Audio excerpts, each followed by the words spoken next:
नमस्कार, मैं हूं माही कुमारी और आप देख रहे हैं न्यूज़ प्रेमी। सब मेरी मौजूदगी राजधानी पटना के गांधी मैदान के पास है और आप देख सकते हैं मेरे पीछे नैपकॉन कंपनी के द्वारा नैपकॉन नेशनल कॉन्फ्रेंस आयोजित की गई है। ये पटना की सड़कों पर चल रहे हैं अपना बैनर लिए हुए। हम इनसे बात करेंगे और जानेंगे आखिर क्या कुछ हुआ है जो आज पटना की सड़कों पर ये उतरे हैं। जी, आपका नाम? मेरा नाम डॉक्टर सुधीर कुमार है। चूँकि नेशनल कॉन्फ्रेंस पहली बार हम लोग कर रहे हैं, मैं उसका ऑर्गेनाइजिंग सेक्रेटरी हूँ और इंडियन चेस सोसाइटी का प्रेसिडेंट भी हूँ।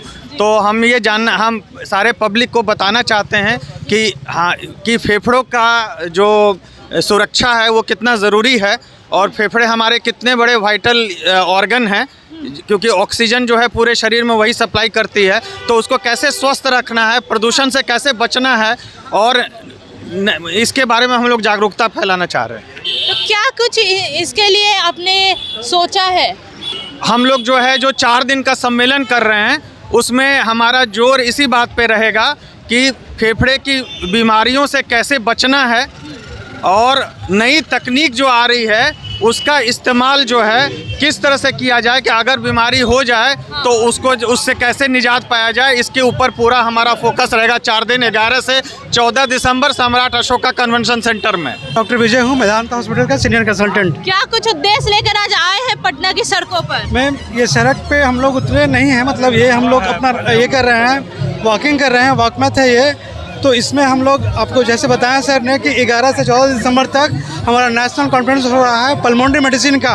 इसमें देश विदेश से डॉक्टर्स लोग आ रहे हैं और जो नई शोध हुई है हमारे लंग्स की बीमारियों के बारे में हम लोग इनका मतलब लेक्चर होगा यहाँ पे। सारे शोध जो हम लोग हो रहे हैं वो हमारे पटना निवासियों को और बिहार के निवासियों को समझाया जाएगा, बताया जाएगा, पढ़ाया जाएगा। क्या कुछ करना चाहिए लोगों को ताकि वह हृदय से स्वस्थ रहे, टीबी से स्वस्थ रहे? टीबी से स्वस्थ रहने के लिए मैडम सबसे पहले टीबी का डायग्नोसिस होना चाहिए।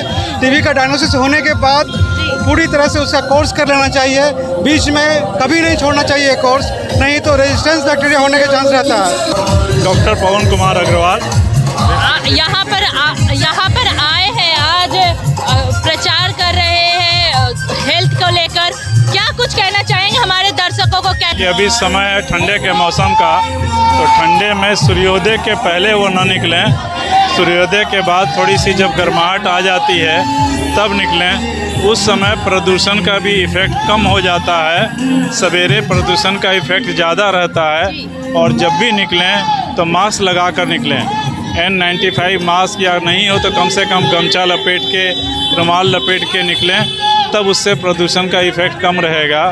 और इसमें एक और चीज़ बहुत अच्छी हो सकती है, अगर आप जल नेति करते हैं तो उससे सारा का सारा जो है सो आपका नेजल पैसेज वो ठीक हो जाता है, साफ़ हो जाता है। तो लगातार प्रदूषण बढ़ रहा है। मैं सुबह में देख सकते हैं धुंध फैली, अभी प्रदूषण है, ठंड का भी कोहरा है।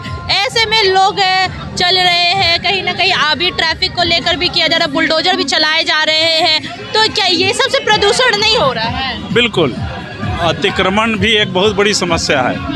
अतिक्रमण के कारण जितने भी जो है सो यातायात के वाहन हैं वो एक जगह रुक जाते हैं और बहुत धीमी गति से चलते हैं। इसके कारण प्रदूषण जो है सो बढ़ता है। जो उसका डीजल जो निकलता है, पेट्रोल निकलता है, वो भी जो है कि नहीं सो होता है। तो यह भी बहुत आवश्यक है कि अतिक्रमण नहीं रहे, रोड पर रहे। मैं एक सिंगापुर का उदाहरण इसमें प्रस्तुत करना चाहूँगा। सिंगापुर में हर क्रॉसिंग पर येलो जोन बना हुआ है। वो येलो जोन में आप गाड़ी रोक नहीं सकते हैं, आप उससे चला सकते हैं। उससे भी यातायात की समस्या काफ़ी हद तक कम हो सकती है। सरकार को चाहिए कि सिंगापुर एक टीम भेजे, वहाँ पर यातायात की व्यवस्था देखे और उस तरह की यातायात की व्यवस्था यहाँ भी लागू करे।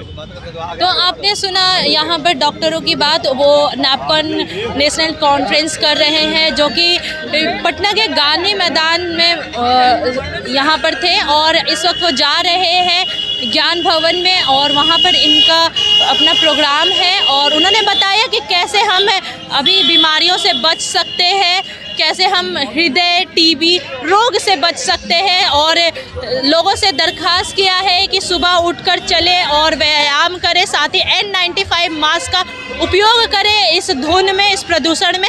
फिलहाल के लिए इतना ही। मैं माही कुमारी, न्यूज़ फ्रेम पटना से।